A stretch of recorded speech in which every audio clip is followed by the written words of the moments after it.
인간에게 고귀한 액체가 있다면 그것은 땀과 눈물과 피라고 할 수가 있습니다. 모든 인간의 위대한 인격의 시료는 거의 이 고귀한 액체들이 뿌려진 결실이요 또 결과라고 할 수가 있겠습니다. 땀을 흘리지 않고서는 결코 값진 성공을 이룰 수가 없겠지요. 또 눈물이 없이는 숭고한 정신이나 진리가 실현될 리 없습니다. 땀과 피로 흘리지 않고서는 새 역사가 창조된 일이 없습니다. 만약에 땀을 흘리지 않고 성공을 했다면 그것은 분명히 불의로 얻은 것이라고 할 수가 있을 것입니다. 인생의 참된 보람이라는 것은 나의 노력의 대가인 땀 흘림의 산물이라고 할 수가 있습니다. 그러므로 오늘도 수많은 사람들이 땀을 흘리고 열심히 노력하고 고군분투하고 그리고 인생의 진액을 쏟아내는 한 날을 사셨을 것이라 생각이 됩니다. 그러나 이 땀보다 더 고귀한 인간의 액체가 있는데 그것은 바로 눈물입니다. 눈물은 양심의 결정이고 사랑의 시발점이라고 할 수가 있습니다. 가슴속에 사랑의 샘이 마르면 눈물도 다 사라지고 마르게 되는 것이죠. 오늘날 우리 모든 사람에게 비극이 있다면 바로 이러한 눈물이 메말라져 가고 있고 또 사랑이 메말라져 가고 있다는 것입니다. 요즘 우리는 얼마나 많이 눈물을 흘리고 있는지 한번 스스로 되돌아볼 필요가 있습니다. 설교의 황태자라고 일컬어지는 19세기 유명한 영국의 설교가 찰스 스펄전 목사님은 이런 말을 했습니다. 눈물이 없이 마른 눈으로는 우리는 천국에 들어가기 어렵다. 이 한마디 말이 우리에게 가져다주는 그런 영적인 파동은 심히 크고 놀라운 그런 말이라고 할 수가 있습니다. 오늘날 세상은 말할 것도 없지만 교회마저 눈물이 점점점 메말라가고 있는 것은 참으로 아이러니고 그리고 안타까운 일이라고 할 수가 있습니다. 성경에 보니까 예수님은 이 땅에 오셔서 웃으셨다라는 표현이 그렇게 많지 않습니다. 거의 없습니다. 그러나 예수님께서 이 땅에 오셔서 우셨다라고 하는 표현은 3번 기록이 되어 있습니다. 오늘 저와 여러분이 읽었던 이 본문은 그 예수님께서 3번 우신 기록 가운데 한 본문이라고 할 수가 있습니다. 여러분, 왜 예수님께서는 이 땅에 오셔서 우셨겠습니까? 주님은 지금 이 본문에서 죽음을 앞두고 예루살렘 성에 입성하시게 된 이후에 그 예루살렘 성을 보시고 눈물을 흘리시고 계시는 것입니다. 이 예수님의 눈물은 땀으로 시작해서 눈물로 진행하게 되었고 또 피로 마치는 예수님의 일생을 설명해 주는 아주 중요한 키워드 역할을 하고 있다고 볼 수 있습니다. 예루살렘을 마지막으로 방문하신 그 예수님은 조국 이스라엘의 미래를 바라보시면서 통곡과 그리고 통한의 눈물을 흘리고 계시는 것입니다. 예루살렘을 향하여 주님은 통곡하시면서 이런 외침을 하셨을 것입니다. 예루살렘아, 예루살렘아, 너희가 어찌하여 선지자들을 죽이고 내게 파송된 자들을 돌로 치려 하느냐. 예수님의 이 통곡의 눈물은 머지않아 이제 그것이 실현이 되고 또 통곡을 하시면서 하신 그 예언은 이제 그리 오랜 시간이 지나지 않아서 그대로 이루어지게 되고 있는 것을 볼 수가 있습니다. 오늘 주님께서 하신 말씀은 40년 후에 마사다 항전의 처참한 모습에서 입증이 되게 되었습니다. 마사다라는 말은 원래 요새라는 뜻을 가지고 있습니다. 그 요새라는 이름에 걸맞게 이 마사다는 높은 바위 위에 세워진 천연 요새라고 할 수가 있습니다. 유대 전쟁사를 통해서 이 마사다는 헤롯 왕의 요새였다. 그것도 천연 요새였다라고 기록이 되면서 동시에 유대인들이 로마에 항거한 최후의 비극의 격전지로 알려져 있습니다. 주 70년이죠. 예루살렘의 함락과 더불어서 성전의 파괴로 말미암아 이제 유대는 완벽한 멸망을 맞이하게 되었습니다. 그런데 그 멸망의 시기에 유대인들 가운데에 976명이 이 천의 요새인 마세대로 올라가서 이제 로마에 항거를 하게 되었습니다. 이들은 이 천연 요새인 마사다에서 무려 3년 동안 로마에 항전을 합니다. 그러나 마사다와 맞먹는 인공 토성을 그 앞에 계속해서 쌓아 올리는 이 로마의 병법 앞에 이들은 끝까지 항전할 수 없는 그 지경까지 이르게 되었습니다. 그래서 967명 모두 자결을 하게 되었는데 이제 제비를 뽑아가지고 10명을 먼저 선출을 하였습니다. 근데 그 10명이 957명을 이렇게 무참하게 이제 살해를 하는 것이죠. 그리고 그 10명 가운데서 나머지 한 명이 9명을 죽이고 그리고 자신은 스스로 자결하는 그러한 극단적인 선택을 하게 되었습니다. 이 967명의 이 항전자들은 적에게 끌려가서, 이 적이라는 것은 로마를 말하는 것입니다. 로마에 끌려가서 비참한 노예 생활을 하느니 차라리 명예로운 죽음을 택하겠다라고 그렇게 결심을 하고 이처럼 로마에 항전한 그런 사람들이었습니다. 이러한 마사다의 항전을 바라보면서 조국에 대해서 생각을 하게 됩니다. 조국이라는 것은 나의 방종과 무관심이 가득해도 그대로 지탱되는 영구한 그러한 장소가 아닙니다. 조국은 마치 하나님이 주신 어머니의 품과도 같은 그런 넓고 그리고 나를 지켜주는 그러한 방패 막이가 됩니다. 근데 지금 우리의 조국 대한민국의 현실은 좀 어떻습니까? 6.25 전쟁 이후에 가장 어려운 그런 시기 가운데 하나라고 이렇게 많은 사람들이 예측하고 있습니다. 그도 그럴 것이 지난해까지만 해도 북한의 어떤 핵미사일 핵실험과 그리고 핵미사일 도발과도 같은 전 세계 인류를 향한 북한 정권의 도전이 있었고 그 한복판에 바로 이 대한민국이 놓여 있었던 것입니다. 이제는 남북 정상회담과 북미 정상회담 그리고 여러 육자의 그 정상회담들을 통해서 한반도의 회빙의 무드가 조성되어 가고 있는 것만 같지만 그러나 언제 이러한 평화의 무드가 또 해빙의 무드가 언제 또 전쟁의 분위기로 바뀔지 아무도 모르는 것입니다. 그렇기 때문에 우리는 이러한 상황 속에서 조국과 그리고 민족을 위해서 더 기도해야 하고 또 하나님의 뜻을 구해야 하는 것입니다. 실상은 이 조국의 문제는 남북한의 문제뿐만 아닌 것이죠. 가진 자와 못 가진 자의 격차는 날로 늘어나고 있습니다. 수백조 원의 거액을 쌓아놓고 있으면서도 감세를 바라는 그런 대기업이 있는가 하면 힘 있는 사람들의 갑질에 허덕이는 중소기업들도 있습니다. 또 소상공인이나 노동자나 농민이나 그리고 실업자가 된 이 청년들의 사회 분배 구조 갈등은 정말 건국 이래 최고라고 할 정도로 정말 어렵습니다.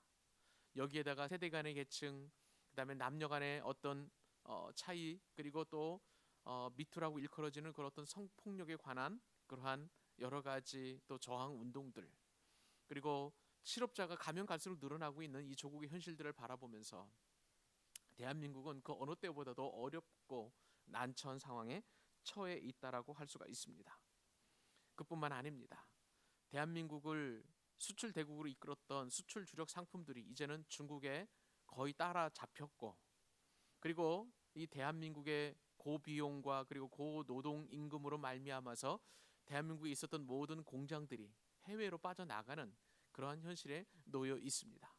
경제적인 구조나 경제적인 형편으로 볼 때에 대한민국은 결코 녹록지 않은 그런 현실 가운데 놓여 있다라고 할 수가 있습니다. 여기에다가 또 정치적인 문제도 너무나 심각한 문제들이 많이 있습니다. 부정부패를 척결한다는 고위 법조인들이 줄줄이 구속되고 있고 또 이보다 더 높은 지위에 있는 대통령들도 구속되고 있는 그런 상황 가운데 있습니다. 사회적인 문제도 너무나 팽배합니다. 부모가 자식을, 자식이 부모를 해치는 윤리 실종의 시대에 우리가 살고 있습니다. 이런 상황 속에서 많은 이러한 어렵고 힘든 불편한 그런 어떤 정치, 경제, 사회, 문화 모든 영역에서의 어려움을 겪고 있는 대한민국 국민들에게 희망과 그리고 소망을 불어넣어줘야 될 종교 지도자들 역시도 이러한 사회적 흐름에서 크게 벗어나지 않는다는 것이 또 큰 문제라고 할 수가 있습니다.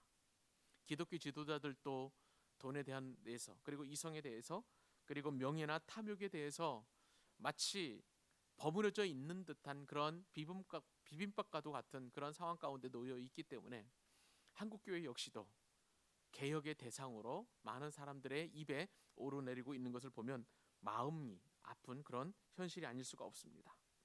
우리는 이러한 상황 속에서 이 땅의 미래가 어떻게 될 것인지 우리는 가슴을 조여야 할 것이고 옷깃을 여미면서 예수님께서 조국을 위해서 어떻게 기도하셨는지 그 기도의 모범을 따라서 우리가 그 모범을 배우고 그 모범에 따라 또한 기도해야 될 줄로 믿습니다. 그렇다면 오늘 말씀을 통해서 예수님께서는 조국을 위해서 어떠한 행동을 하셨고 왜 우셨는지, 왜 예수님의 조국이라고 할 수 있는 이 유대 땅을 바라보시고 예루살렘 성을 바라보시면서 우셨는지 그 원리를 깨닫고 이 나라와 이 민족을 위해서 기도하는 이 한밤이 될 수 있기를 바랍니다. 오늘 말씀을 통해서 주님께서 우리에게 가르쳐 주신 첫 번째 교훈은 주님은 애국 애족의 그 본을 눈물로 보여주셨다는 사실입니다. 오늘 본문에 보니까 주님은 예루살렘 성에 입성하시면서 이스라엘의 왕이라고 부르짖는 소리에는 무관심하신 것을 볼 수가 있습니다. 그리고 예루살렘 성을 바라보시면서 뜨거운 애국 애족의 심정을 가지고 우신 장면이 오늘 본문 가운데 기록이 되어 있습니다. 오늘 말씀의 의미를 더 깊이 생각해 보는 의미에서 우리 41절, 42절 말씀을 다시 한번 읽어보도록 하겠습니다. 41절 시작. 가까이 오사 성을 보시고 우시며 이르시되 너도 오늘 평화에 관한 일을 알았더라면 좋을 뻔하였거니와 지금 내 눈에 숨겨졌도다. 성경에서는 말씀을 드린 대로 예수님께서 3번 우셨다고 했는데 왜 예수님께서는 웃는다는 표현보다는 3번에 걸쳐서 우셨을까요?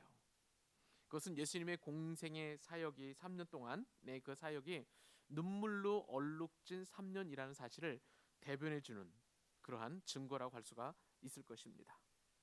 오늘 예루살렘 성을 바라보시면서 특별히 조국 이스라엘 바라보시면서 눈물을 흘리신 그 예수님의 눈물은 이미 오래전에 예언자 그리고 선지자 예레미야가 흘렸던 그런 눈물과도 비교해 볼 수 있습니다.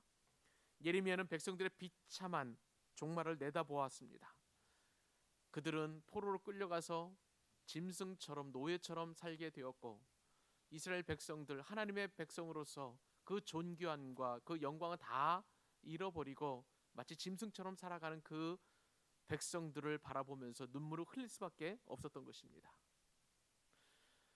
예레미야 선지자의 별명이 바로 눈물에 그랬기 때문에 선지자였던 것입니다. 이러한 예레미야의 두 눈에는 자신들의 동포를 바라보면서 그리고 망해간 그러한 이스라엘 바라보면서 그 선지자의 눈에는 눈물이 마를 날이 없었던 것입니다. 실제로 예레미야에 가서 1장을 바라보면 예레미야는 자신의 조국 가운데 이방 민족에 의해서 바벨론에 의해서 파괴가 되었고 살육의 현장을 직접 보면서 예레미야가 얼마나 많이 눈물을 흘렸는지 성경은 잘 기록해 놓았습니다. 지금 예루살렘 성벽을 바라보시면서 우시는 그 예수님의 심정이 바로 이 예레미야 선지자의 심정과도 동일하다고 할 수가 있는 것입니다. 이스라엘 백성들은 그럼에도 불구하고 회개하지 않았습니다. 여전히 그들은 하나님 앞에 원망하고 불평을 늘어놓고 자신들의 죄악을 회개할지 모르는 그런 상황 가운데 놓여 있는 것이죠. 예레미야 선지자 이스라엘 백성들이 그랬고 지금 예수님 시대에 이스라엘 백성들도 동일한 그런 상황들을 우리가 알게 되는 것입니다. 이러한 상황 속에서 예수님께서는 눈물을 흘리신 것입니다. 오늘 본문도 예수님께서 눈물을 흘리셨다라고 잘 표현되어 있지만 사실 예수님의 심정과 마음은 오늘 본문에도 오늘 본문보다도 오히려 히브리서 5장 7절 말씀에 더 잘 나타나 있는 것을 볼 수가 있습니다. 히브리서 기자는 예수님께 대하여 이렇게 설명합니다. 그는 육체에 계실 때에 자기를 죽음에서 능히 구원하실 이에게 심한 통곡과 눈물로 간구와 소원을 올렸고 그의 경건하심으로 말미암아 들으심을 얻었노라. 조국을 바라보시고 저 망해가는 예루살렘 성을 바라보시고 예수님께서는 심한 통곡과 눈물로 간구와 소원을 하나님 앞에 올려드렸다라고 히브리서 기자는 말씀하셨습니다. 그리고 예수님의 이 경건하심으로 말미암아, 예수님의 이 눈물로 말미암아, 예수님의 이 통곡으로 말미암아 들으심을 얻었다라고 히브리서 기자는 분명하게 이야기하고 있습니다. 조국을 위해서 이처럼 눈물을 흘린 한 분의 여성이 있습니다. 그분은 안희숙 사모님이십니다. 이 안희숙 사모님은 일본의 망국 행동을 경고했던 그런 분이셨습니다. 일제시대에 참으로 기독교 박해에 항의했고, 그리고 조국을 위해서 늘 항일투쟁을 하면서 하나님의 뜻을 구하고 기도했던 신앙과 눈물과 기도의 모범이었던 것입니다. 근데 이 안희숙 사모님은 그러한 항일 운동에 대하여 일본 경찰에게는 그 안 사모님이 눈에 가시와도 같은 그러한 존재였고, 그래서 일본 형무소에 가두게 되었습니다.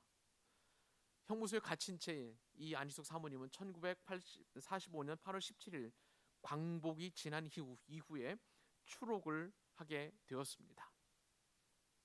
그러나 안희숙 사모님에게는 이러한 광복의 기쁨은 잠깐의 찰나적인 기쁨에 불과했습니다. 다음에 즉 1946년 봄이 되어서 안희숙 사모님은 추록한 성도들과 함께 평양 모란봉의 벚꽃 구경을 갔다고 합니다. 그런데 그곳에서 다른 일행들은 느끼지 못한 슬프고 침울한 경험을 하셨습니다. 그때 사모님은 이러한 말씀을 하셨습니다. 이것이 웬일일까요?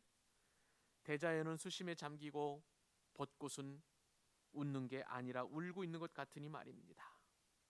보세요. 이 벚꽃들이 울기는 우는데 눈물이 없어 보이니 이 무슨 일일까요? 일본인이 망해 돌아간 것이 섭섭해서 이러는 걸까요? 그럴 리는 없을 것입니다. 그러면 우리 앞에 다시 큰 고난이 올 것을 알아서 우리가 그 무엇을 알려주느라고, 우리에게 그 무엇을 알려주느라고 또 우리와 다시 이별할 것을 알고 슬피 울어 보이는 것일까요? 라고 이렇게 말했다는 것입니다. 이 안희숙 사모님의 이 말은 마치 예언과도 같아서 1950년 6월 25일 북한은 전쟁을 일으켜서 남침을 하게 되었고, 이 6.25로 말미암아 수백만 명의 사람들이 목숨을 잃고 터전을 잃고 집을 잃고 피난살이하고, 그리고 대한민국의 모든 근간이 다 허물어 버려져 버리는 그런 엄청난 고난을 받게 되었습니다. 그러므로 이러한 상황을 미처 예견이라도 한 듯이 안희숙 사모님은 6.25 전쟁이 일어나기 3년 전에 이 바로 모란봉 벚꽃을 바라보면서 안희숙 사모님은 눈물을 흘리고, 그리고 조국이 폐허가 될 것에 대하여 안타까워하는 그 말을 했다는 것은 참으로 놀라운 일이 아닐 수가 없는 것입니다. 오늘 본문에 따르면 예수님은 예루살렘에 가까이 이르자 그 성을 보고 우셨다고 분명히 성경에 기록되어 있습니다. 이르시되 너도 오늘 평화에 관한 일을 알았더라면 좋을 뻔하였거니와 지금 내 눈에 숨겨졌도다. 이스라엘 백성들의 눈에 평화가 숨겨져 있고 이제는 눈물을 흘릴 날만 남았다고 주님은 분명하게 경고하고 계시는 것입니다. 예수님이 이 땅에 오신 것은 자기를 영접하는 자들에게 하나님의 자녀가 되는 권세를 주시기 위해서 이 땅에 오셨습니다. 그리고 마음의 영원한 평안을 주시기 위해서 우리 가운데 오셨고 쉼을 주시기 위해서 오셨습니다. 그러나 불행하게도 예수님 당시에 이 예루살렘 성 백성들은 예수님을 영접하지 않았습니다. 그 결과 예루살렘은 원수들이 언덕을 쌓고, 그리고 사면으로 포위해서 자식들을 땅에 메어치고 돌 하나 위에 돌도 남지 않을 정도로 강력하게 폐허로 만들 것을 주님은 예언하시게 되었던 것입니다. 그리고 이 예언의 말씀은 말씀을 드린 대로 주 70년 로마 장군 티투스에 의해서 돌 위에 돌 하나도 남기지 않고 다 무너져 버리는 엄청난 폐허를 경험하게 되었던 것이죠. 그때 유대 역사가에 따르면은 그때 당시에 로마 군인들 사이에서는 한 가지 설화가 내려져 있었다고 합니다. 그 이야기는 무엇이냐면 유대인들이 이 벽돌과 벽돌 사이에 금을 숨겨 놓았다라고 해서 로마 군인들은 벽돌 위에 벽돌 하나도 남기지 아니하고 모두가 다 무너뜨리는 그러한 일을 했다는 것입니다. 주님의 말씀은 이처럼 몇십 년 후에 그대로 이루어진 것을 볼 수가 있습니다. 예수님이 이렇게 된 이유를 보살핌을 받는 날을 알지 못하기 때문이라고 분명하게 말씀을 해주고 계십니다. 이 보살핌을 받는 날이라는 것은 감독과 방문을 말하는 것입니다. 하나님께서 이스라엘 백성들을 보살펴 주시려고 방문해도 그들은 알지 못하고 또 그 예수님을 영접하지 않음으로 말미암아 그 결과는 구원을 상실했을 뿐만 아니라 역사적인 멸망을 가져왔음을 말씀하신 것입니다. 우리는 이 예수님의 경고의 말씀을 우리 시대에 더 견고하게 잘 들어야 되는 것입니다. 나 자신과 가정과 교회를 위해서도 눈물의 기도가 필요하지만 아직도 분단된 민족과 그리고 이 대한민국의 어려움들 그리고 난국과 그리고 난세에 처한 이 조국의 현실을 바라보면서 우리는 예수님의 심정을 가지고 눈물을 흘리며 조국을 위해서 기도해야 하는 것입니다. 하나님, 이 시간에 우리가 나라 사랑의 눈물을 흘리고 하나님 앞에 무릎을 꿇고 기도할 때 비록 적은 소수가 모였지만 우리 기도를 들어주시고 우리를 죄악에서 구원하시며 또한 우리를 위기 가운데서 구원해 주시는 피난처가 되실 줄로 믿습니다. 오늘 말씀을 통해서 예수님께서 또한 이 말씀을 통해서 주시는 그런 교훈은 무엇일까요? 두 번째입니다. 하나님은 모세와 바울이 남긴 애국 애죽에 비장한 고백을 들려주신다는 사실입니다. 요즘 우리는 너무나 흉악한 그런 뉴스들을 얼마나 많이 듣고 보고 신문으로 읽고 있는지 모릅니다. 부모가 자식을 살해하고 자식이 부모를 살해할 뿐만 아니라 부부지간이 그리고 또한 형제 자매가 이 돈을 얻기 위하여 그리고 자신의 어떤 분노나 자신의 어떤 감정을 다스리지 못해서 죽이고 또 죽이는 일들이 얼마나 많이 우리 주변에서 일어나고 있는지 모릅니다. 이러한 분노 표출 사건은 인간의 기본적인 욕구를 충족하지 못하는 상황에서 나타나는 그런 감정의 분출이라고 할 수가 있습니다. 현대 사회를 살아가는 수많은 사람들이 자신의 감정을 조절하지 못하고 이처럼 분노 조절 장애를 겪으면서 시도 때도 없이 거칠게 그 분노를 표현하고 있는 것을 볼 수가 있습니다. 사회를 배격하려는 그런 세력들이 가장 즐겨 쓰는 슬로건 가운데 하나가 분노하라는 것입니다. 분노하라. 젊은이여 분노하라. 노동자여 분노하라. 또한 갑질당하는 사람들여 분노하라. 또 아르바이트생들여 분노하라. 수많은 사람들이 이처럼 분노하라고 이야기하고 있습니다. 이것은 오염된 이론입니다. 대중심리학자들이 이러한 오염된 이론을 대한민국 사회에 스스럼 없이 표출하게 함으로 말미암아 대한민국은 지금 그 어느 때보다도 거칠어지고 그리고 분노가 탱천한 그러한 사회가 되어버리고 말았습니다. 더 심각한 일이 있습니다. 자신과 아무런 상관이 없는 그런 사람에게 분노를 표출한다는 사실입니다. 이러한 무고한 사람들에게 무차별 분노를 표출함으로 말미암아서 대한민국은 점점점 어려워지는 그리고 살기 힘든 그러한 사회가 되고 말았습니다. 이 나라가 어쩌다가 이 지경이 되었을까 그렇게 탄식하는 분들이 점점 늘어나고 있습니다. 여러분, 어쩌다가 우리나라가 이렇게까지 되었을까요? 무엇보다도 사회, 정치, 경제, 종교, 교육 지도자들이 제 역할을 제대로 감당하지 못하고 무엇보다도 우리 기독교인들이 나라와 조국과 민족을 위해서 기도하지 못한 죄가 크다고 할 수가 있습니다. 그러므로 저와 여러분은 이제라도 기초를 다시 쌓는 심정으로 그리고 황무한 땅을 개간하는 그런 심정으로 이러한 조국의 아픔과 그리고 고통에 대해서 함께 아파하고 함께 울고 그리고 민족의 지도자였던 느헤미야처럼 그렇게 조국을 품고 하나님 앞에 기도해야 될 줄로 믿습니다. 그런 면에서 우리는 나라와 민족을 위해서 기도한 위대한 중보 기도자들의 모범을 따를 필요가 있는 것이죠. 성경에는 유대 민족과 그리고 이스라엘을 위해서 기도한 수많은 사람들이 많이 있습니다. 첫 번째 사람이 바로 모세입니다. 모세는 이스라엘 민족이 하나님의 진노를 면할 길이 없자 하나님 앞에 대놓고 이렇게 기도했습니다. 저들의 죄를 사하시옵소서. 그렇지 아니하시오면 원하건대 주께서 기록하신 책에서 내 이름을 지워버려 주옵소서. 얼마나 담대한 기도입니까? 얼마나 대담한 기도입니까? 모세는 자신의 민족을 위해서 자신의 이름이 기록된 이 생명책에서 이름이 지워질지라도 좋사오니 조국을 그리고 이스라엘을 구원해 달라고 하나님 앞에 간절히 기도했습니다. 구약에서 모세가 이처럼 담대하게 기도했다면 바울 역시도 신약에서 그렇게 동일하게 기도했습니다. 로마서 9장 3절 말씀에 따르면 나의 형제 곧 고륙의 친척을 위하여 내 자신이 저주를 받아 그리스도에게서 끊어질지라도 원하는 바로라. 바울은 그리스도의 종이었습니다. 그리스도와 떼려 뗄 수 없는 깊은 관계를 맺고 있는 그런 사람이었습니다. 그런데 로마서 말씀을 통해서 자신의 이름이 그리스도의 관계에서 끊어질지라도, 자신이 그리스도와의 관계에 끊어질지라도 원하는 바로라. 고륙 친척이, 나의 형제들이, 그리고 이스라엘이 하나님 앞에 돌아오기만 한다면, 저들이 구원받기만 한다면 그런 일도 얼마든지 감내하겠다라고 담대히 기도했던 것입니다.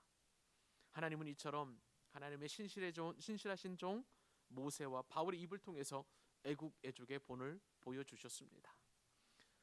구약의 에스더 역시도 자신의 조국을 위해서 죽으면 죽으리라고 죽음을 불사하고 나라와 민족을 위해서 행동하고 또한 그 행동을 표현했던 그런 사람이었습니다.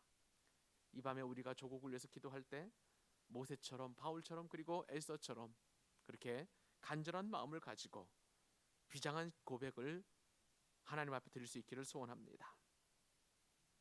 마지막으로 우리가 이 본문을 통해서 우리가 살펴볼 세 번째 교훈은 하나님은 우리가 참회의 눈물을 흘리며 애통하기를 원하신다는 사실입니다. 주님은 진리의 말씀에 불순종하고 은혜를 저버린 죄를 통회 자복할 것을 분명하게 요구하십니다. 그것은 우리 시대뿐만 아니라 인류 역사를 통해서 주님께서 누누이 말씀하신 바이고 우리 이후에 다가올 시대에도 주님은 분명히 말씀을 통해서 이러한 요구를 하십니다. 오늘날 우리 사는 시대는 물질 만농의 회오리 바람을 타고 경제가 급성장하게 되었습니다. 그리고 첨단 문화는 교회마저 육적인 향락과 그리고 탐욕의 풍랑으로 어려움을 겪도록 그렇게 유도해 가고 있습니다. 이러한 상황 속에서 한국교회는 하나님의 영광에 맞추어졌던 초점을 잃어버리고 점점점 세속화의 길로 접어들어가고 있습니다. 이 나라와 이 민족은 하나님의 보호하심 덕분에 오늘을 지탱한 매우 특수한 나라입니다. 이승만 대통령이 나라를 건국할 때 참으로 기독교 정신에 입각해서 건국을 하게 되었고, 그리고 애국가 가사에도 하나님이 보호하사 하나님이 지켜주셔서 대한민국 만세라고, 우리나라 만세라고 그렇게 외칠 정도로 우리는 충분하게 기독교 신앙 위에 이 나라와 이 민족이 건국이 되었습니다. 그런데 이러한 초심 그리고 이러한 건국 정신은 다 사라져 버리고 우리는 지금 하나님의 은혜를 몰라보고 하나님을 멸시하는, 그리고 하나님을 싫어하는 그러한 민족으로 변해버리고 말았던 것입니다. 이런 상황 속에서 우리는 어찌 태평하게 있어야만 되겠습니까? 나라를 생각하고 민족을 생각하는 더 깊은 상황 속에서 눈물로 통회하고 하나님의 앞에 나아가야 될 것입니다. 예수님처럼 지금 예루살렘 성을 보고 통회하신 것처럼, 눈물을 흘리신 것처럼 그렇게 우리도 주님과 똑같이 눈물을 흘리며 조국을 위해서 기도해야 되는 것입니다. 사랑하는 여러분, 오늘 본문에서 예수님이 하셨던 것처럼 이 나라와 이 민족을 위해서 우리 눈물로 기도하실 수 있기를 바랍니다. 마음을 다하여 울부짖으십시다. 그렇게 할 때 이 나라의 위종자들도 양심의 가책을 느끼고 하나님을 두려워하게 될 줄로 믿습니다. 대한민국은 분명히 하나님이 사랑하시는 그런 민족이기 때문에 하나님께서는 다시 우리가 눈물로 통회하고 자복하고 주께로 돌아오기를 오늘도 기다리시고 기대하고 계시는 줄로 믿습니다. 우리 선열들의 기도가 있었기 때문에 이 민족이 세계로부터 추앙받는 살기 좋은 나라라고 인정받고 있다는 사실을 인정하고, 그래서 이 밤에 우리는 사무엘처럼, 다니엘처럼, 에스더처럼, 모세처럼, 바울처럼 그렇게 조국을 위하여 기도하여 하나님의 선하신 뜻이 우리 민족을 통해서 이루어질 수 있도록 주님 앞에 간절한 마음으로 기도할 수 있기를 우리 주님 예수 그리스도의 이름으로 축복합니다.